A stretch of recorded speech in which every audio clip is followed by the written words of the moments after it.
Hello everyone and welcome back. My name is Winback and in Heroes of the Storm today we're going to be playing the newly nerfed Zool. Now, I'm not even going to be playing the builds that were nerfed, so we may not even have to deal with any of the nerfdom that he got. Nerfdom? Like serfdom? Get it? Anyway, team comps today are Garrosh, Samuro, Zool... I almost said Zul'jin. Zool... Junkrat, that's his name. Avatar, ETC, Sylvanas, Zeratul, Medivh, Artanis. So, as you can plainly tell, if they deathball, we lose. Everything about their team is going to beat ours in a team fight. It sucks, but what do you do? Our team, however, is the most ridiculously oppressive macro bullshit you're ever going to see on Warhead Junction. No, I didn't plan this. This is 100% QM team builder. It's pretty fucking nuts. I thought he was going to blink in on me. I don't know why I thought that, because he doesn't have level 4 to have the ability that lets him jump to his Void Spike. But, you know, sometimes you just hold out hope for a blink, even though you're standing under your tower next to a Garrosh, and you assume people in quick match are going to make bad decisions. Anyway... there's not a whole lot that we're going to want to do in front of an ETC, a Medivh, and an Artanis. Even though there's no real DPS down here, we can still lose quite a bit of damage. Oh my god, he tipped me with his cow hooves. Big throw from the Garrosh, getting him into tower range. But the Medivh shield is going, even if that portal was just absolute dookie. Anyway, what I'm trying to do at the moment is, ooh, another big throw. Didn't get in range in time for the root, which is a little bit sad. Medivh doesn't really understand how his portals work either, so that's probably a first-time Medivh, which is even nicer for us. ETC is not going to let me have that globe, and I hate him. Maybe we can get a kill? Nope, took the portal. That was actually a decent portal from the Medivh, finally. Anyway, Zool. I don't know why. Anyway, Zool received a nerf to, I think it was skeleton damage and scythe damage, so his Q damage. I'm going to pull up the patch notes, actually, to make sure I know what I'm talking about. But after this patch happened, he did lose a pretty significant amount of popularity. I don't know if it's actually warranted with the amount of utility he was actually bringing, but well, obviously everybody was first picking and banning Zool. Like Zool, anytime you needed the character to clear waves, you would pick Zool. And then he would pop up out of nowhere with Poison Nova and all of his... I thought she was going to keep going. I was really hoping. He would just do a whole bunch of damage with skeletons and his scythe. Now, let's see what the patch notes actually say here. So, scythe damage got reduced. Looks like 5%. Skeletal warriors, their damage got reduced by, looks like about the same, about 5-6%. Jailers, move speed and attack speed bonus reduced. What does jailers do? Oh, I see. So skeletons would attack them 30% faster and move towards them 30% faster. I took jailers just because I wanted to have the skeletons pop up and increase my the skeleton cap. But yeah, I didn't realize that got nerfed. Weaken also got its damage reduction reduced from 40% to 35%. So they reduced some of his damage, they reduced his damage reduction, and they reduced the some of the skeleton utility when they are being rooted. Now, the build that I'm using today doesn't really... oh my god, I'm dead. I'm just super dead. There's 3 of them there. I'm going to die? I'm not going to die. I turned around and now I'm going to die? I'm not going to die. Okay. We're fine. Everything's fine. But anyway, the nerfs to Zul'jin's... I keep saying Zul'jin because yesterday was Zul'jin. But Zul's Q and his skeletons was enough to I guess, get people to stop playing him. Predominantly, when you're playing the character, he's got 2 builds. He's got Cursed Strikes, which is his W, which is really a more teamfight-focused, camp-taking build. Or you are going to be playing for the Scythe build, which is more late-game focused. You're going to be reducing healing. You're going to be spawning more scythes. You're going to potentially be spawning more... skeletons and dealing damage with your Q in fights rather than, you know, just straight up walking into the enemy team, you know? Yeah. So all that being said is... Oh, no, Samro. The build that I'm trying out today is more... I don't know if I'd call it push-oriented. It's definitely going to be better at just pushing lanes. It's also going to be very good for singling out specific targets for picks, or if skirmishes are happening and stuff like that. So the build that I'm going for, level 1 I picked up Shade. I think this is situational. If you want to be tanky, if you want to live, if there's a lot of auto-attack damage on the enemy team, Shade's where it's going to be. Because Sylvanas is doing % damage with her auto attacks if she hits us with those. Artanis obviously resetting his shields if he hits us with his, doing lots of damage with autos. Zeratul doing auto damage on his own as well, even if he is doing a lot more ability damage. And then ETC, obviously some of the highest auto numbers on a tank in the game. So I think it was worth it to take Shade, even though Backlash would have given us much more damage in a 1 versus 1 scenario. But hindsight, you know, 2020. At level 4, we did pick up Jailers. Even though it was recently buffed, I do still want... Okay, why are we killing the building? And the minions are off chasing Artanis because reasons. It's fine. It's okay. Everything is okay. But anyway, Jailers is going to give us additional skeletons. Skeletons deal a lot of damage, and this is going to buff the skeletons, which is also going to synergize later on with our root talent at 16, I believe. No, 13. It's going to be at 13. Level 4, level 7. Why is he jumping over there? Oh, he must have been jumping on the Junkrat. Well, all the damage to the ETC, who just could not walk away from the gate. Junkrat just exploded him with his death mines. Or the dirty trickster, as it is called.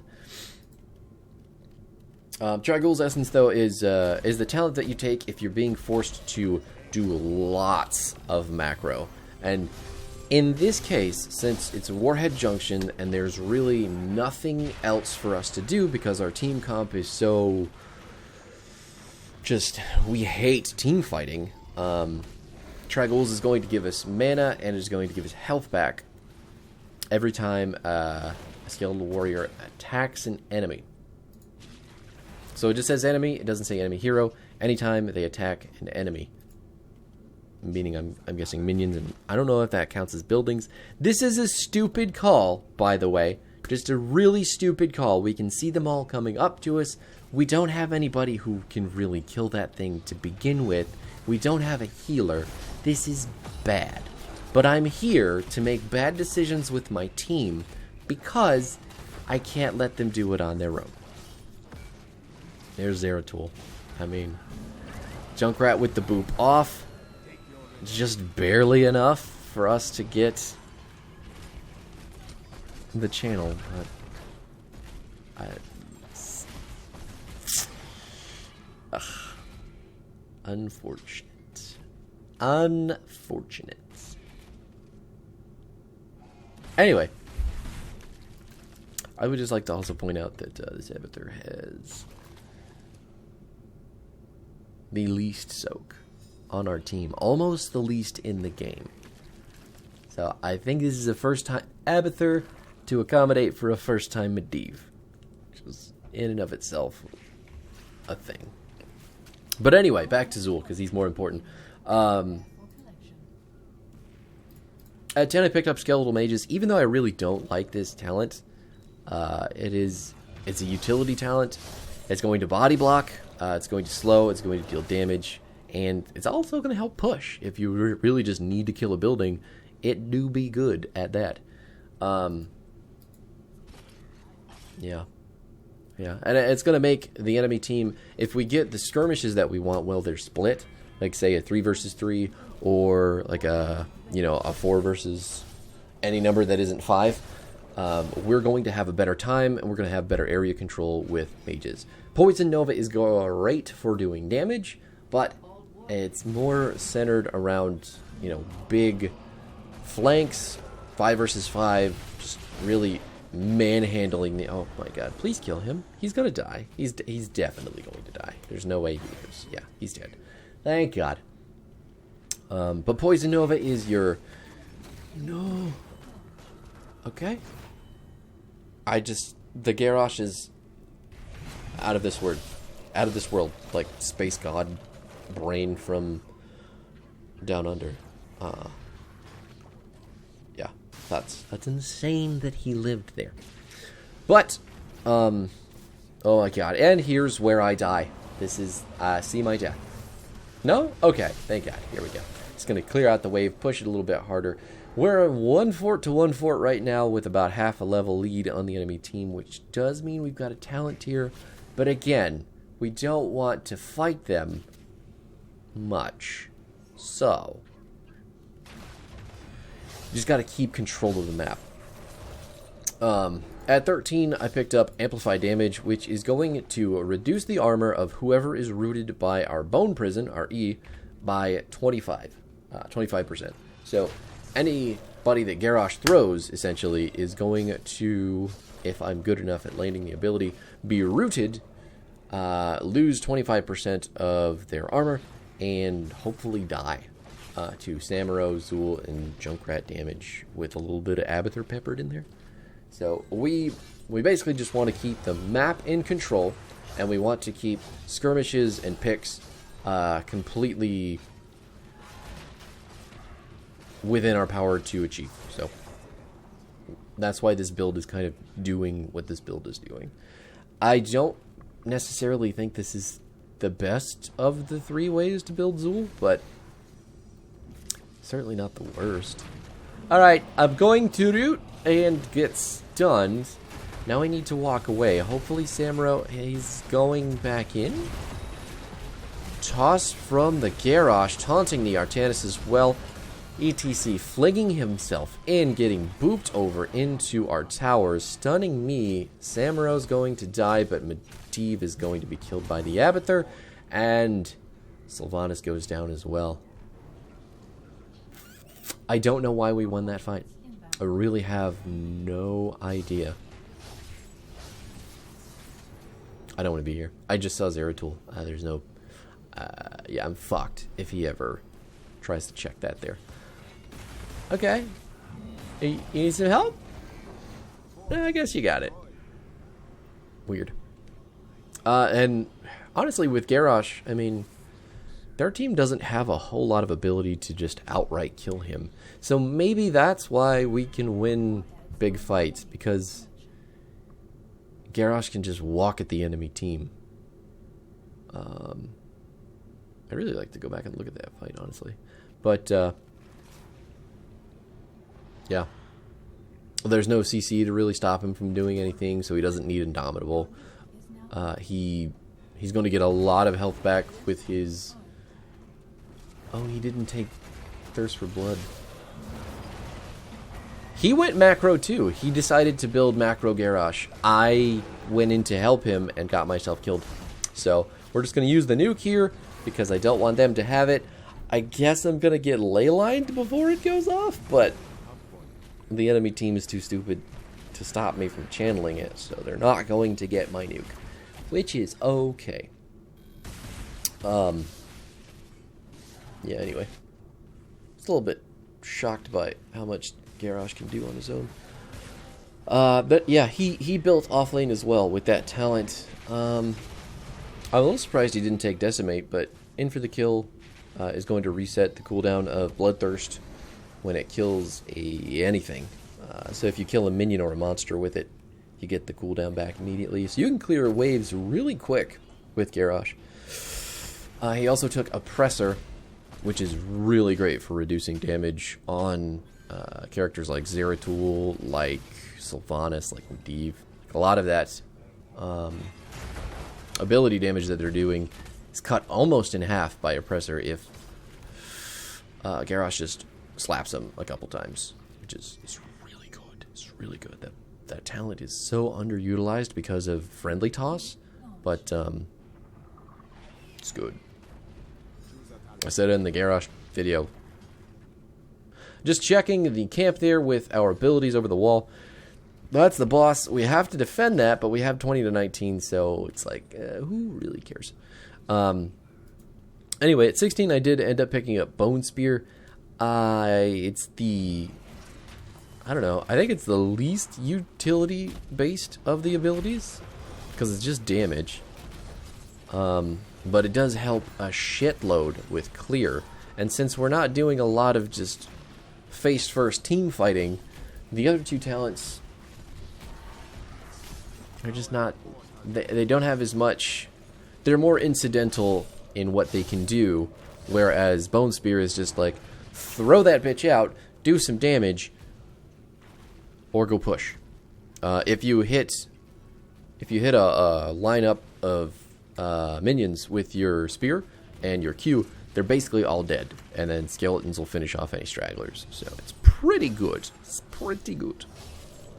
I think it's probably the most underpicked talent on the tier. I could be wrong because it is the most fun, I think. But yeah, especially in situations where you want to push with Zool, but you kind of want to do it safely. I think it's very good, and I especially think if you have amplified damage. Let's see. We're going to reduce armor by 25, which means we're going to be doing 25% extra damage with this ability. So 500, 25% of 500 is like what, 150?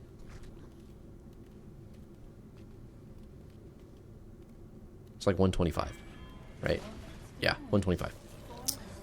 So it's doing about 650 damage if we hit the person who is rooted.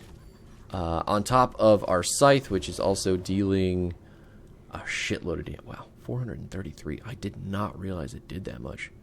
So if we root somebody, we hit them with our Q, and then we hit them with the Bone Spear, we're doing over 1,000 damage to them. Not to mention the skeletons that are spawned from both our Jailer's talent and our Q hitting the guy that is rooted. You can see how the damage is going to stack up. It's pretty nuts. If we get a chance to see like damage happen in real time, I'll let you know.